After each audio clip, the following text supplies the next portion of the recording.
All right. So it was rifle season. So in November, my cousin sent me and my sister some Brandywine, some pawpaw seeds from the Brandywine Creek. I think historically I've heard it referred to as the Brandywine River. Anyway, I put them in the refrigerator and a wet paper towel, moist paper towel like this, pretty wet actually I'd say, layered. And I stratified them like that until March. And then on the 26th of March, I put them in the window right there. And I planted 4 of them already that were looking pretty good. And now I see some roots coming. So here's the germination, and it works. So that was sent from the woods.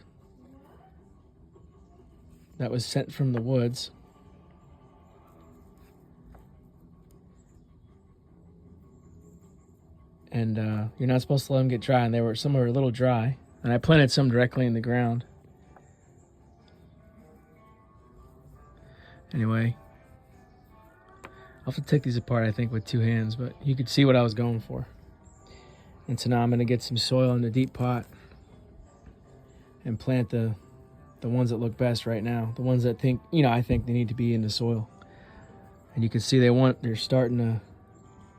wanting to push out a root, but it takes time. I was surprised at how long it takes. It was like 2 months until I saw anything growing out of the soil. So similar timeline as last year. So by like August,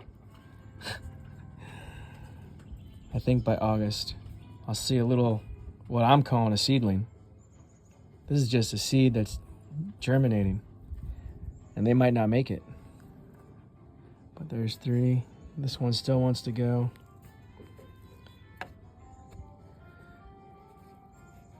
And then the ones, I did this last year, and I got some local ones from New Hampshire, and I had the Kentucky seeds.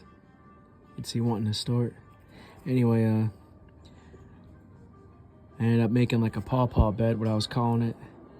I built that in October, November, and then like put them to bed, There was 8. Basically, picture this in the soil 2 months later, little tiny, I don't know, people out there that grow pawpaw, let me know if you consider that a sapling, or, you got to put that thing inside the house, I think. If they don't come up, my conclusion will be I have to baby them for like 2 years at least. And then the second year, then take them outside in spring and put them in the ground and still baby them that first summer, that first spring, I think. Or I meant to say that first summer and from the sun, and then that first winter from the extreme freeze. But yeah, anyway, from this process on into this following winter, that's basically what I did a year ago. I want to see. So we're about to find out. Either way, if none of those make it, I'll bring these inside the house, is my point. Come autumn. And I'll like bonsai and baby and whatever, put them in the back room and just keep them by a window or something. Try again. So I put rat manure in there, just straight from the pens. I got my seedlings here, and I'm getting forest loam. And I'm using this, because this is, well, we're in the woods. This is what they're coming from, just from a different location. So I'm trying to just be intuitive about it.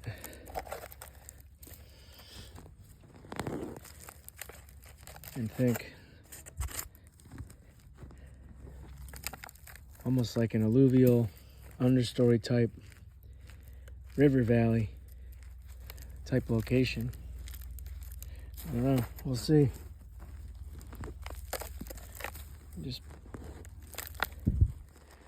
I'll show you how I'm gonna finish these up for this phase of it. And I think I did this last year and it worked,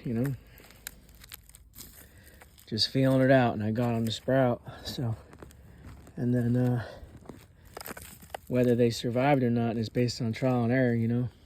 They might not have survived the winter, but these will they'll get leaves in 2 months. They'll sprout out. I think I'd call them seedlings yet, but maybe somebody out there would call them saplings. I don't know. till I see a little sapling coming out. You know, they're just these little tiny fragile things.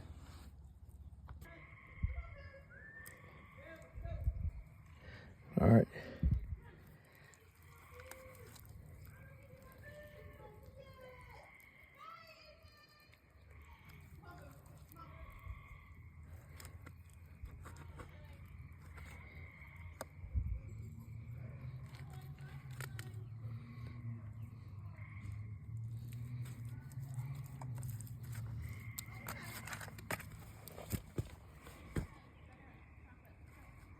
There we have it.